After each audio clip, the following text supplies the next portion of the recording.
feel like everyone should know who you are because you are known by many people in the drumming industry, right? It's I think, Bob. yeah, I think if you drink in the right bars at the right shows, that just seems to happen.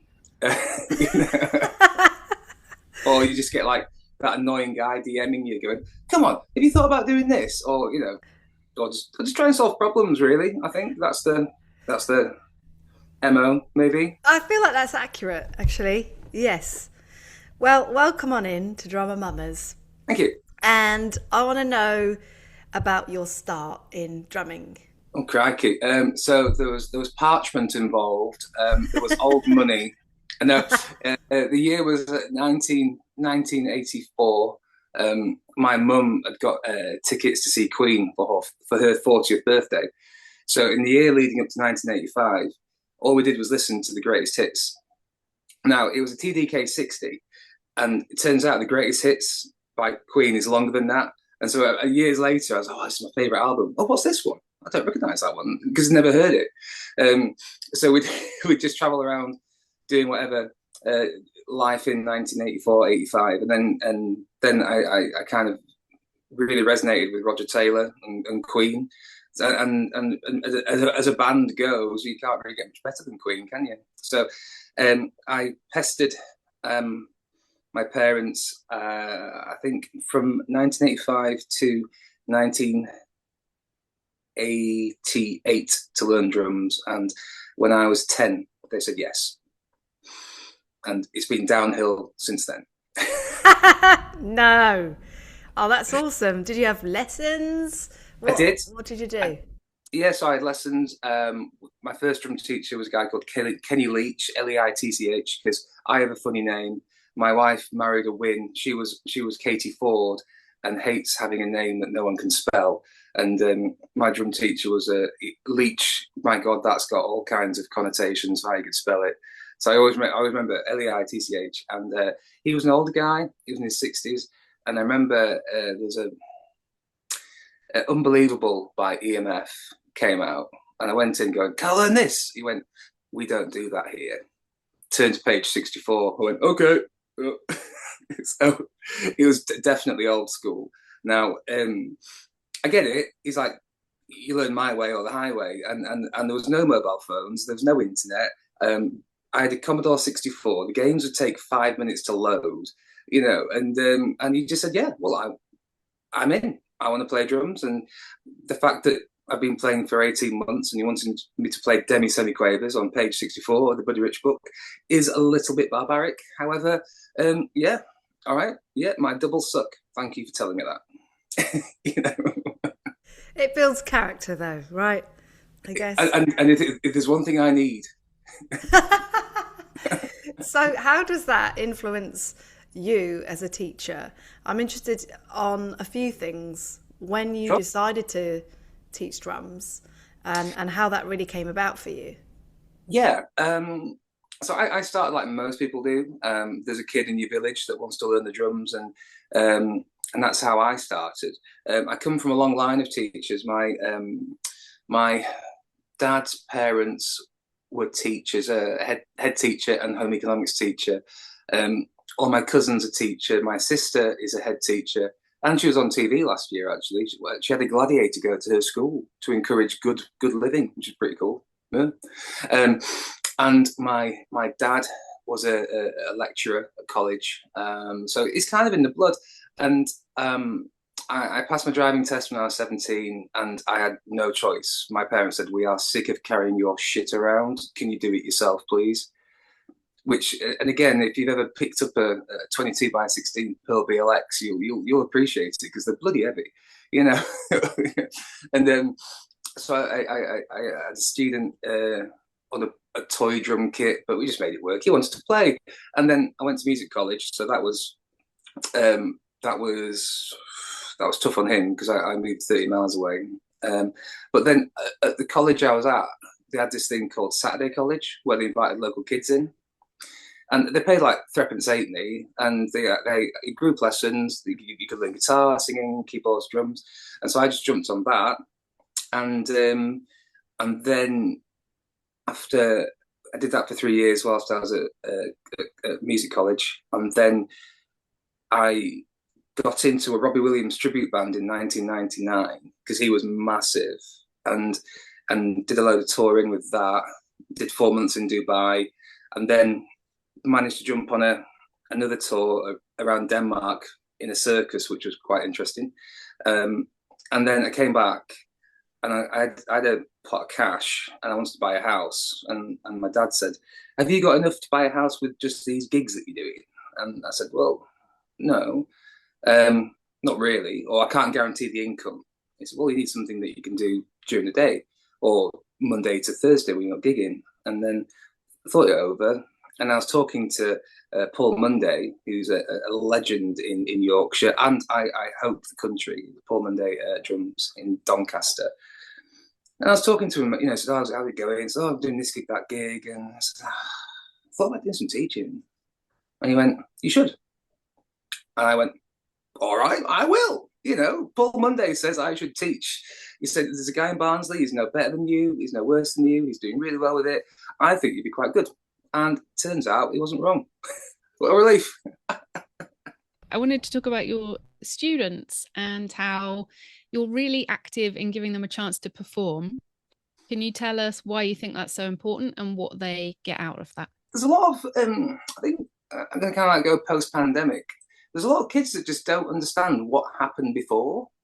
Or maybe the fact that they're all getting iPhone 17 Pro Maxes for Christmas, and the fact that they live on their phones, and trying to. There's always been a bass player famine in all the world, all the time. I've known it's like, you know, you're at school and it's like a guitarist, a keyboard player, you know, whatever. And there's a guy wanting, or girl or whoever wants to smash out some drums. There's no fucking bass players. So the kids that want to start bands really struggle to start a band. So it's like, right, well, we'll just get a drumless track off YouTube. You can ask your friends down, you can ask your parents down. Your parents can see where you're at. And also, because I teach in a shipping container, they can see how psychotic they look from the front when they're trying to focus. You know, it's like, oh, it's so nice to see, I don't know, Kyle play No One Knows, and how scary he looks. But no, I think it's good for confidence. It's good. Also, what's really good, the week after, someone coming and going, "Oh, so you know Riley that played that Evanescence song? Yeah. How long's he been playing? 6 months less than you." Ooh. So it's a real good, what's the word? Like a real good engine stoker. You know, put some fuel in there, give them a bit of something, get some grit in, and get some time. Because let's be honest, we are battling against these things. You know, when I was learning, as a boy, there was drums, bike, pop noodle, pop. That was it. Now you've got Instagram, Snapchat, YouTube, Shorts, Threads. What is Threads? TikTok. You know, so their attention is divided so in so many ways. It's like, right, and they get no choice either. They have to do it. And then I'll get some text going. I always say, I'm on stage with you, or if you want to do a song with a friend, yeah, you're in a safe bubble. It's you know, nothing bad's gonna happen to you, and so far it's working. I've done 4, and the parents like it. The kids don't like the idea, but when they've done it, it's a big relief, and they've accomplished something. And then the parents get bragging rights on Facebook. So 23rd of Feb, I've seen that you're doing a Steve White clinic. Yes. Do you want to tell us a bit about that, and also how you are making clinics work in a time when we're told that live events are not happening? Work, right. So I've known Steve on and off for, I think first, I say no, like, you know, being able to go, "Hey, Steve," not like, hey Steve, how's the wife? You know, not like quite like that. But that's just the drumming community in itself, isn't it? You know, you've always got a friend with a pair of sticks, haven't you? And so yeah, I think I first saw Steve in 92. I had a lesson with him. He was doing some teaching in Manchester, and I booked over to have a lesson with him then, and then seeing him at drum events. And so Matt F, what is it, Fairs or Fate? Matt F. Drum Shed podcast. He put one on. And I went, that's with Steve. And I thought, that's a really good idea. And I noticed that Steve does a lot of session work in Sheffield. So I just emailed him saying, listen, do you want to do a clinic like it's 1993, where you can do a studio session, then pop over the road and do a clinic? He went, yeah, sweet. And so that is going really well. I think the tickets for that, I think I'm up to 70 tickets in just over a week. So that's on the 23rd. And then when it comes to the drum clinic thing, I just wanted to give my kids, or my new community, because I'm not quite a foreigner around these parts, but give my students what I had, which is, you know, I always say to the kids at school, you don't remember maths lessons, you don't remember, I don't know, geography or PE or swimming. You remember the shows, you remember the gigs, you remember the events. And like I can tell you, the first clinic I went to was, he says, oh, Russ, no, play for half power. I'll come back to me. He says, you can remember. What, David Garibaldi? The one that replaced Russ McKinnon. Oh. Russ McKinnon. He did replace David Garibaldi. That was my first clinic. And then there was Greg Bissonette, there was Gary Husband, and a guy called Martin Verdonk. There was Steve White, there was Peter Erskine, there was Jim Chapin. Who else was there? And that was all within like 2 years. You know, I remember I had GCSE maths exam, and Greg Bissonette was doing the clinic, and I had to go at 9, so I was up in time for the exam. I was like, this is much more important than GCSE maths. It turns out, as I failed, I should have stayed, but never mind. I like how you can sort of tell the generation of drummers by who they've gone to see at drum clinics when they were younger. That's all the same people. Yeah, or what they were wearing. Like Russ McKinnon had these really crazy pants on. I'm going, that's not going to stick in Bradford, lad.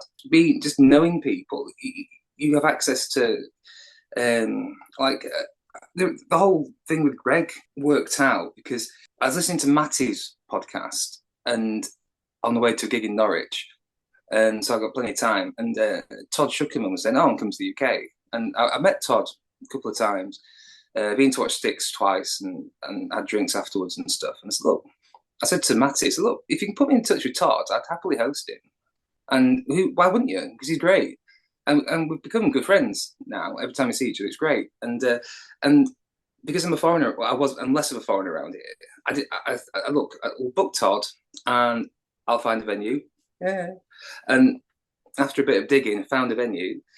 And then Paul Gifford at Dixon said that he was going to do a clinic with Zach Grooves. And I said to him, look, if you ever want to do something right in the middle of the country, hit me up. I've got this great venue, sounds good, beer's good. Well, that's a priority, but it helps. And then in July, he went, don't suppose you fancy putting Greg on? I went, yes, absolutely, 1000%, don't care.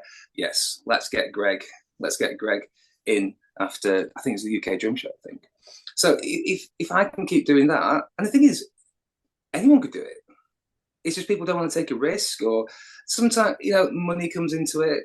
But the thing is, if you can kind of walk away and 70 people have had the most amazing time, or that kid practices more, or like, I don't know, Steve says, oh, you should speak to my friend. He'd love to come here and do this. You can kind of build a community.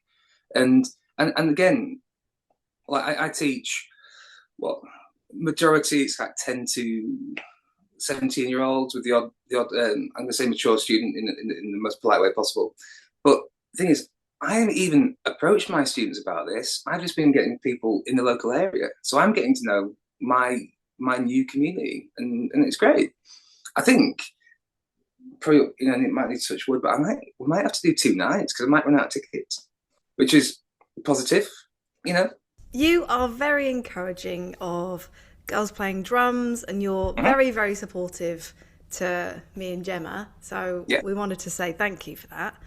You're welcome. And why is this something you're actively being vocal about and, kind of pushing? Because no one else is, fuck's sake. You know what I mean? It's like, right, okay. It all comes from a warm place, but let's be honest, right? Drum shops are closing, okay? There's loads of teachers, there's loads of students, that's great. There's UK drum show, there's all these things happening. But the thing is, drum shops are closing. What does that tell you? We need more drummers. And case in point, Kira, I think you were off on about getting a stool, a purple stool, weren't you? And I messaged you, and by the time you messaged, I said, look, I know the guys at Dixon. I might be able to hook you up. You went, oh, I've already bought one. Women don't fuck about. They either will or won't. They will buy something or they won't buy something. They won't waste your fucking time. I'm allowed to swear, aren't I? I've been in the shop. You've listened to episodes before, right? You know. Tourette's Kira, yeah. And, sorry. But I've been in a shop, like I've got a lot of friends. I've got Chris Johnson at Highwood Music, and they've got a drum shop next to the Highwood Drums. And me and Gareth have been friends for years. I've got loads of Gareth stuff. Gareth stuff is fantastic. And I can be having a coffee with Gareth and just chatting, you know, just whatever. And there'll be a couple of old guys, no offense to the old guys, just walk in and they'll come in and they'll kind of like, oh, I'm not sure. Oh, maybe, oh, ow. And they're there for 2 hours. And I'm not committed. It's like, oh, I'm not sure about this. Women will or won't. You know what you're doing. And okay, can we get better customers into our drum shops, please, so they don't shut? You know, you might go, it's right here. You know, and as luck would have it, so my day job, which you need to be conscious of time. That's right. My day job, I teach group classes. Not ideal, but hey, work is work. And there's so many girls want to play drums, but also because it's not just them by themselves in a room full of boys. There's a bit more camaraderie and a bit more. And you know what? Always say it. Female students are better, more focused, less annoying, less smelly. Nothing worse than going into it. You know, because how I've set it up is I do a 2-week timetable. And then the first week I spend at one school where I've got 10 drum kits that I've begged, borrowed and stolen. I'm on the stage. It's kind of like doing a drum camp for drum idiots every day. But so we do, they get 10, half an hour. Yeah, so there's 4 periods and there's like 2 halves. So they get 35 minutes, technically half an hour. And then I can have 10 girls excelling at drums, and then boys are like going like, "Where's the stick go?" You know. So, but yeah, I'm very proud. I always say it. I'm very proud. My wife keeps saying she's very proud of it. It's like my drum school's 50-50 girls and boys. And that's brilliant. I love that. I love it so much, and yeah, and maybe some of the drum teachers listen to this going, "Oh, it's just how it's worked out." Yeah. I don't know the domino effect of me teaching in the schools and the girls kind of going, oh yeah, I'd much rather do that than crochet or whatever. Or, oh, isn't ballet dull? Or why does ballet hurt? You know, well, because what you've got to do, you've got to stand on your fucking toes, for hours on end. Or you could hit something. Maybe girls got going, that's loads better. Heck yeah. Hit stuff. Yes, please. So I actually wanted to ask you about the classroom environment there, because it sounds like you've got an incredibly busy room, 10 kits, I think you said. How do you actually manage that? Are they all playing at the same time? What does it look like a typical lesson if everyone's in? If everyone's in, right, okay. So the reason I've got 10 is because I'm really popular. The kids will choose in September what they want to do. And when I first started, I had a really small room with 1 drum kit and 8 pads. And I went, we need more. I can't do this. You're asking me to, it's just rubbish. And a guitarist, their guitar lesson, they have half an hour. They are on their guitar all the time. You're asking me, we're at a serious disadvantage here. Contact time, it's a fraction. It's like 10%. And I said, look, it's that. This is like 3.5 years ago. It's that bad. I might not actually come back next year because this is bullshit, basically. And then my director said, what do you need? I went, I need a room. It's like, we need guns. We need lots of guns, you know, from that film, isn't it? You know, is it The Matrix? What do you need? Good, you know, whatever. I said, need drums. Lots of drums. And I said, right, well, you can't have a classroom yet, but there's that storeroom that if we can clear a load of stuff out of there, I said, I'm on it. I emptied that room and I put 5 drum kits in.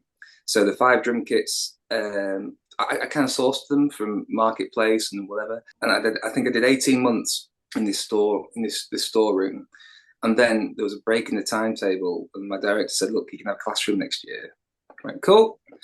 Found a stage in some shipping container, and I started off with 6 kits, and then over the last year, there's now 10, because sometimes I can have 10 kids, and there's 2 kids I'm desperate to play. I went, well, if you're happy to kind of do a bit of switcheroo, that's fine. If you want to do it that much, or you can go play keyboard. Nope, I'll wait. And so how I manage it is a lot of pointing and a lot of nope, you. And then so we all go in tasks. We've been doing music and advertising, and so we've been doing the Jet 2 holiday, Jess Glynn thing. And so we kind of start off with the bass drum, and then we'll do like the tom thing. Bum, ba-dum, bum, bum, bum. So get each kid to play it. I'll play it, like not copy and paste, question and answer, that kind of thing. And then we'll try it together. And then 9 times out of 10, they get it. That one time, we just try and keep up. And then it kicks in. You know, you can't tar everyone with the same brush. And then it is really simplistic. We just do, it's kind of like the Timu version of the actual song. But there's timing, there's you know, it sounds worse than it is, because like, I imagine for you, Kira, with your 8, if you had, because you've got 2 kits, haven't you? And then they've all got 8 pads. Like, I can see you going like, no, I don't think I'd like that. But it's not. But it's not. It's actually not that bad. It needs. It's almost like I'm some kind of ringmaster in some kind of drumming circus, you know. Without the top hat, though. Oh, you need to get one then. Yeah, exactly. Hello. It'd have to be a flat cap, I think, and a whippet. Can I ask you about the Evans room, and because you organised that for the UK Drum Show last year? Yes, that is true. Can you tell us like the idea behind it and how that all came together? Sure. I can't take credit for organising it. That was majority of the legwork was done by Adam Keys and Ben Aldred, who are legends. It was just after we did the main stage mini, so Neil asked me to host it, and we're just having a bit of a breakdown feedback meeting about a week or 2 afterwards, and I said, he said, how did it go? I said, yeah, it was really good. You were there, Kira. It was great. A great opportunity for the young kids, and annoyingly talented as well. You know. But I just said, look, you know, the feedback was great. You're going to do it next year? He said, probably. And I said, well, what was your feedback from your end? And he went, oh, we need more education. I said, right. So Neil, I teach drums 300 days a year. Can I maybe help you in that? And he went, okay. You got an idea? I went, give me a week. And the short story is, I spoke to Ben, and I said, how about we do something where people can get involved? I do believe it's not the first time. Mike Dolbear did something a couple of, I think maybe at the Manchester drum shows, if you can remember that, before the pandemic and everything. He did something Roland quite similar. So a bit of a tip of the cap to Mike. And Neil did mention that, as I recall.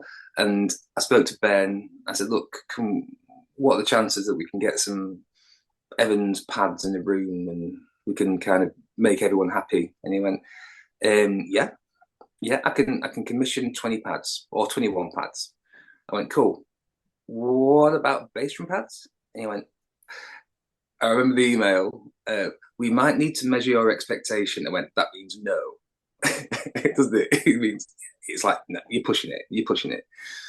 And then so I think I approached friends who played Evans particularly, and / Pro Mark. There's one to my right. I approached Kira. I approached Tom Howarth. Love Tom. He was on last week, wasn't he? 2 weeks ago, before Christmas. Yeah, love Tom. I approached Darby Todd, who's a friend of mine. I approached Will Daly, because I think he's recently come on board. And then there's a couple of others. And then we kind of like, okay, we've got some interest from the teaching. It's mainly people that are going to be there as well. And then Ben brought in Adam Keys, and he took my shepherd's pie and just gored and rammed it. You know, he went, right, we're doing this, right? We're going to get this. We're going to get bass drum pads. We're going to get bass drums. We're going to get this. We're going to get Eloy. I think it's pronounced Eloy, but Eloy. Eloy's going to do a bit. We've contributed towards his fee and everything like that. He's definitely signed up, and then they flew in Martina Barakoska to do it. So it's just tantamount to how great Diodario is that I approached them with an idea, and they went, "Cool, we're in," and then took it to this ridiculous level. You know, cranky. It was that there was Claus Hessler, Tom, Will did 2 because Darby couldn't make it. Eloy. This is really bad if someone's listening. I forgot the name. I can't think of anyone else. I thought that you'd mentioned everyone. Everyone who was in there smashed it. That's what we'll say. It was they smashed one it. of the best parts of the show. Have you got plans for this year then? It's been rebooked, yeah. It was rebooked. I think UK Drum Show shared it about 2 months ago. So it's been rebooked. We are, I say we, they are. I'm just the idiot that came up with the idea. We are trying to see if we can do something at the European Drum Show. I just think it should be Euro Drum Show, not European Drum Show. Take some syllables out. What do you think? You know, especially after a few steins. What are you doing in Europe? Yeah, no, I agree. I always second guess myself when I say it. European Euro Drum Show, but no. It was cool. It's quite intense. There's quite a lot happening. And again, only by doing something can you actually go, right, how can we do that better? And so, yeah, Diodario were really happy. It was a no-brainer. So you get to have a lesson with this person, cool. You get a free pair of sticks, cool. You know, it's like all you had to do was look at my Instagram because no one else shared it. No, that's not fair. That's not fair. I can neither confirm nor deny there was a slight amount of it's live on the website. It's fair game. I just went, go to the UK Drum Show website. Yeah, get booked on. No, why not? I'm going to take a tangent now. You listen to a lot of drumming podcasts. Surely you've thought about doing your own. And if you did, what would you call it?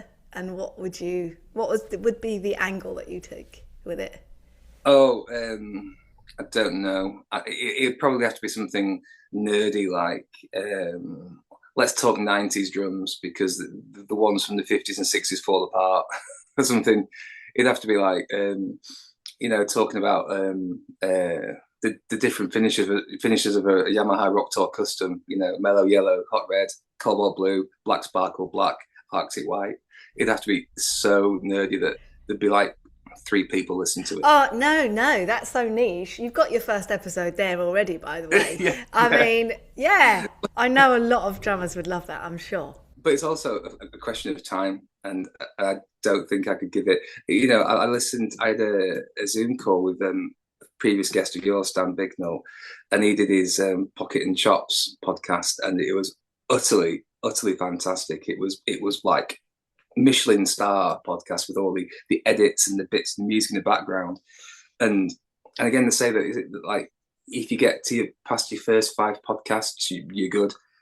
I think if there's that realization of how much work it is, and that, like I listen to it, I'm the end user. I'm walking the dogs, and I go, oh sweet, excellent.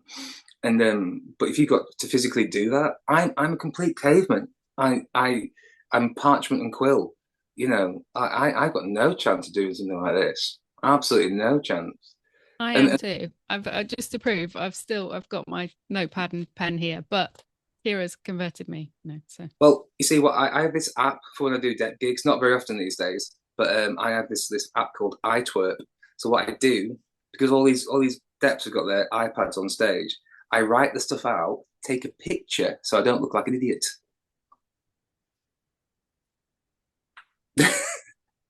But no, I have thought about doing a podcast, but then everyone thinks, oh yeah, like during the pandemic and stuff like that. And I think there's a lot of people. There's a lot of people out there, and a lot of become friends. Obviously, like you, Matty. I do like the drum history podcast because I'm a nerd. But Bart's not been doing that much. I think it's because he's got 3 kids under 5. Can't blame him. There's the Counters In guys. There's the Drum Social guys that need to look at how you pronounce some of these words, like Zildjian and stuff. Fair assessment. I love them. They're funny. You know what? Does it have to be perfect? Nah. Do I kind of shout out when I'm walking the dogs? It's Zildjian! some of the bus stop going, you all right? But yeah, no, I think maybe when I retire, which I don't really, but by then it'll be AI or virtual reality, won't it? It'll all change. But no, there's much better people out there doing them.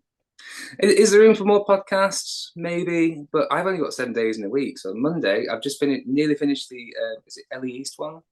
So Tuesday is every other week. Mike and Eddie put one out, don't they? The Drum Social guys on the Wednesday. I missed the last one, but the Anakin Illis one was excellent. That's a really good one. Thursdays, the Drum and Drummer guys. Friday, normally there's a John DeChristopher live from my drum room drop in. Saturday, Matty normally drops one every now and again. So I've always got something rolling on. Oh, and Go with Elmo is fantastic. That's kind of all right. Yeah, you're fantastic. You ask great questions. You have Steve Ferroni, on your speed dial. That's like cool. And the one with Michael Nardo Walden was like 3 hours brilliantly spent. 3 hours they were talking, 3 hours, and not once did I get bored. And I think it was it. I think it's Tom.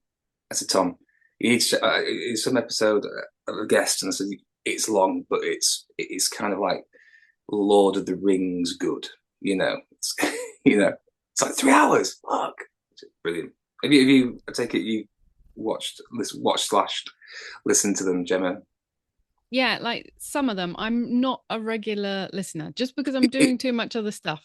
But yeah. I have sort of times when I catch up with everything and I binge stuff. But yeah, I think I had a gig and it was an hour and a half. So I went, right, I'll do the first half on the way there, second half on the way back. It was just like time flew. It was great. Who would you most like to listen to on a podcast as a guest? Ooh, John Bonham. All right. Okay. Well, that's not possible, is it? We can't get him. All right. I thought it was anyone. But, no, it was a great answer. Is there anyone living? We're going to try and challenge ourselves and get people on that people suggest.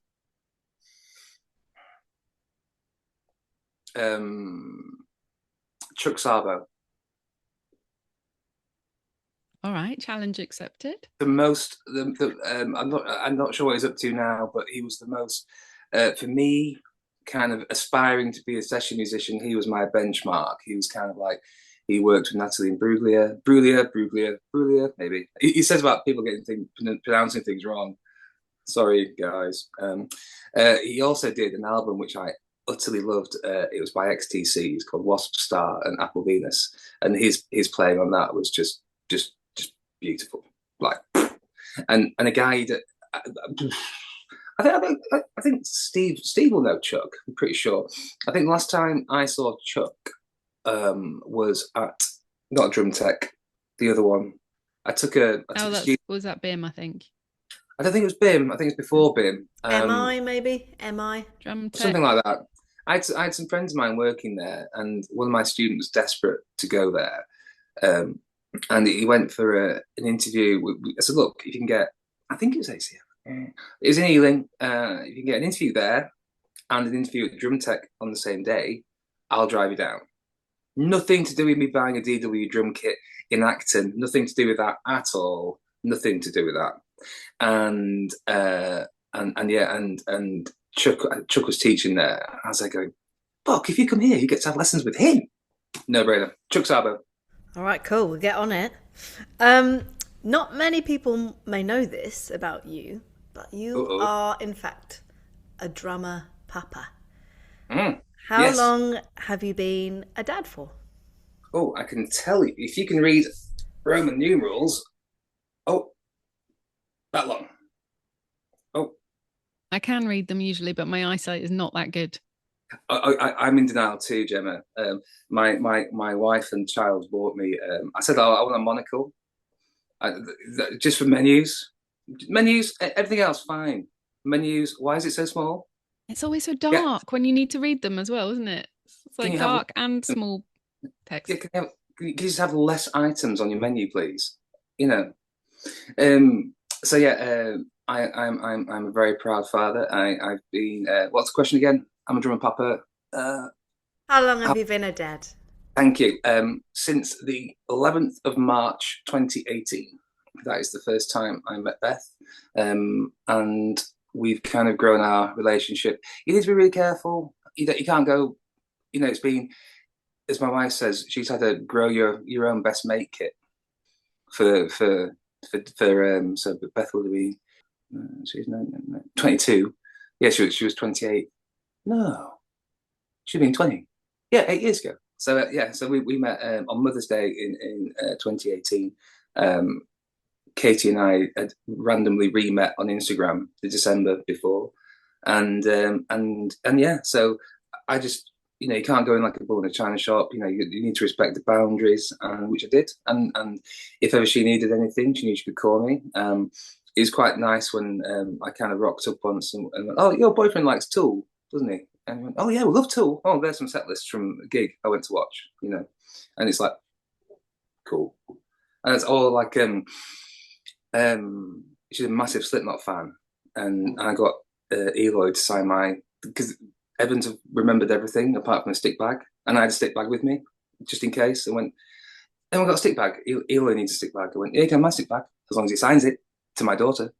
And they went, "Yeah, we could do that." Yeah, we're great. She lives in my house in Barnsley, so I moved over this way. So I got back from Norwich again on Sunday morning at 3 a.m, and then I was at her house at midday helping her move stuff around and trying to get the house how she wants it. So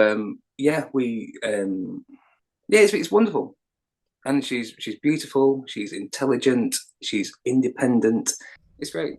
And the thing is, over the time, we've kind of developed our own relationship as well. So she's a Star Wars nerd.